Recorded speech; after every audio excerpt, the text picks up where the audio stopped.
Hello, thank you for tuning in to Serling Zone. I'm Alan, back in our Fantasy Star Creature Park, looking across the water here. Got a nice bit of scenery here. It's like an extinct volcano there. We've come here to see what our adventurers have dug up and made a statue of. And you can see it there, look, behind the Chaos Bringer. That's quite a good view of it there, look, stomping through the trees.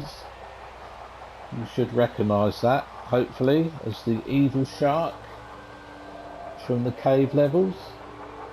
I mean, as soon as you enter the cave, you'll see them. They're like the sort of frontline soldiers who come at you. And it took a bit of time. I've got the head and the fin really looking good, so I'm happy with him that he looks good.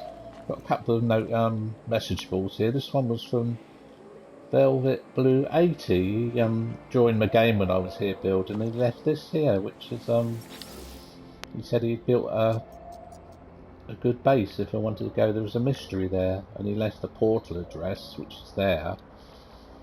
But when I looked at it, it isn't a portal address. It's coordinate numbers. I think you can use those with a map app and try and navigate your way, but I wouldn't have time to do that. But it's cool that a player has obviously must have gone around to picked a lot of people who were playing and left a message board for them to go and find a mystery. So it's cool that No Man's Sky players are doing that. And this was another player who joined me when I was here building, Gringo the Enigma. He didn't have a microphone, but I was sort of explaining what that was, and then when I come the next day, I see he had left a message board. Cool statue dude, so that was nice. Let's wander up to the evil shark.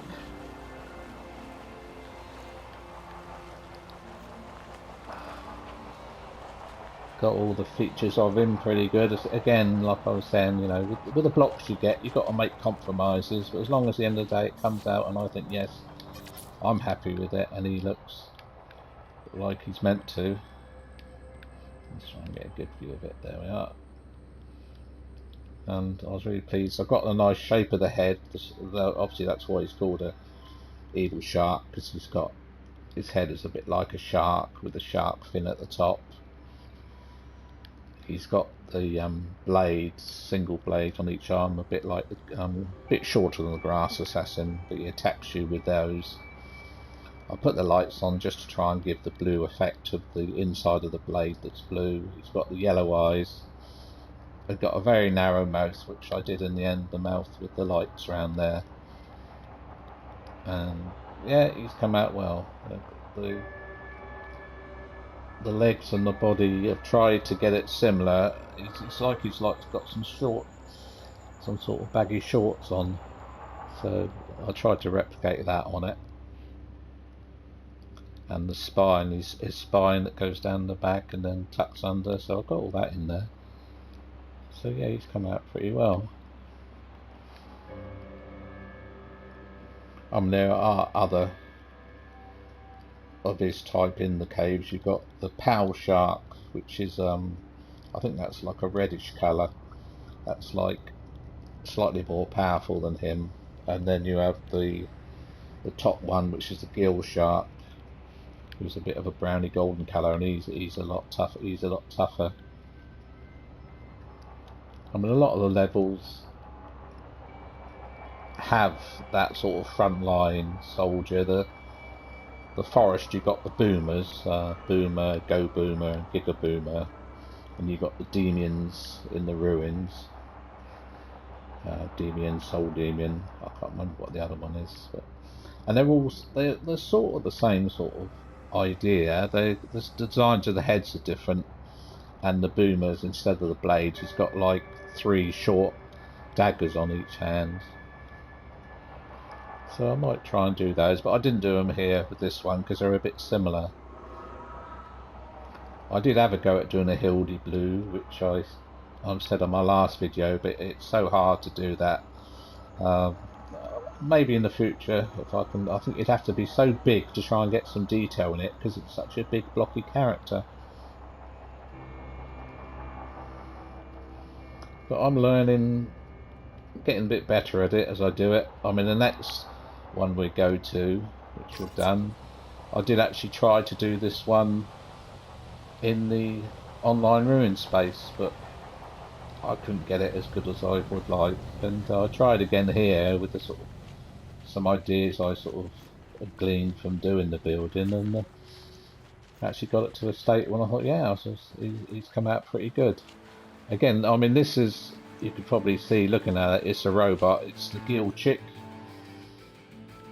from the mines.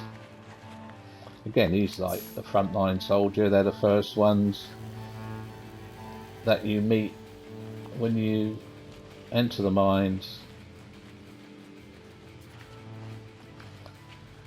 But I think I'm well pleased with how he's gone out, considering I tried in the past and I just couldn't get him any good. I've got the features of him with his arms, where he's got the real big sort of forearms, and he punches out at you, which is, you know, he's a pretty deadly one when you first meet him. He'll punch you and it hurts you quite a bit, and also sometimes it will affect you with slow, so you can't move very fast for a while. So if you get that on you and you get a few of those around you, you can normally be the end of you. And actually, when I was playing it to see them, I suddenly realised actually the right hand, on his right hand, is slightly bigger, so I got that in there because that's his laser. There you are, which he does shoot from a distance sometimes. Shoots her with his laser, so I'm glad I got that in there. I did the blocks purposely, tried to get it so it's at an angle, so he's leaning forward, but when I joined the arms on the side, the shoulders originally, it just looked like one line of block, so I tried a trick of bringing the block along and then bringing it down and then disconnecting it and bringing it up separately, which was fiddly, but in the end it worked out well, so I could put the arms with a bit of gap like it's got, but I got them slightly moving, so that's really helped to give it some movement and life with the arms twisting around as it's punching you. So that was very fiddly, but that's worked out well. We've got that sort of flat bit under his legs there, like he's got. I've got the yellow around the collar, and the head is pretty good. I've tried it in a number of ways because he hasn't got a massive head. It's a pity I couldn't have got it just a little bit lower. It does stick out a bit, but there's no way I could seem to get it any lower. But it's a good enemy, this one. It's got a sort of place in my heart really, because the first time I went online with the Dreamcast, I'd played it offline, but I'd never actually been to the mines. I think I was probably still on maybe the caves, and so the first time online I joined some people playing. It was in the mines, so I wondered what was going on. And I was getting attacked by the Gillchics, and there was a sort of mixture of some lower level ones and some higher level, and it was a nice group of people. We went through to the boss and got killed, but went back again and fought again and won, and that was such a nice experience that first time, meeting a good group of people, and I played with them quite a few times after that, and that was really good.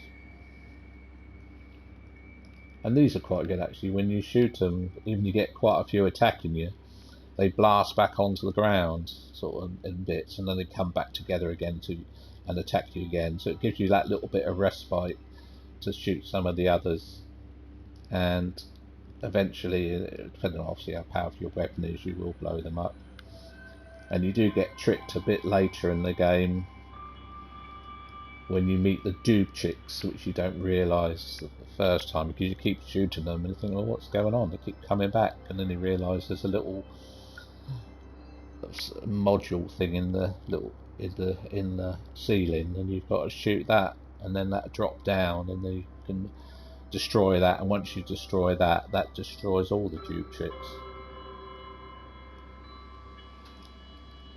No, I don't think, yeah, the evil shark and the Gillchic don't drop any body parts. What I did actually, when I was playing just recently to sort of check over the enemies and just play a little bit on hard as well. I found that, which I never mentioned on the online ruins base, the Rappy actually on the GameCube online episode 1 and 2, they dropped their feather, Rappy feather, which you can make into I think it's the Rappy fan.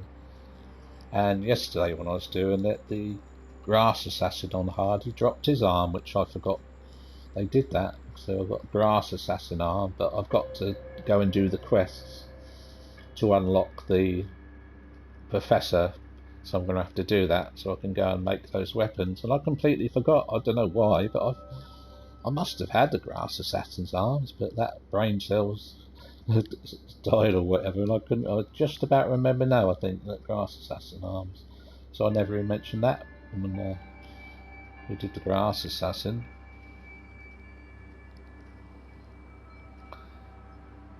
There we are, that's our 2 new statues, so we're doing well here. We got the, there he is in the distance there, we got the Chaos Bringer from the ruins, the evil shark in there, look, chomping the trees down from the caves, and we got the Gillchic from the mine, so we'll have to see if I can next one do something else from the forest, and that'll be a nice balanced space then. I think I'll leave the picture there of him stomping across the beach there, look, with the extinct volcano in the background. So hope you enjoyed that one. Thanks for watching. Cheerio.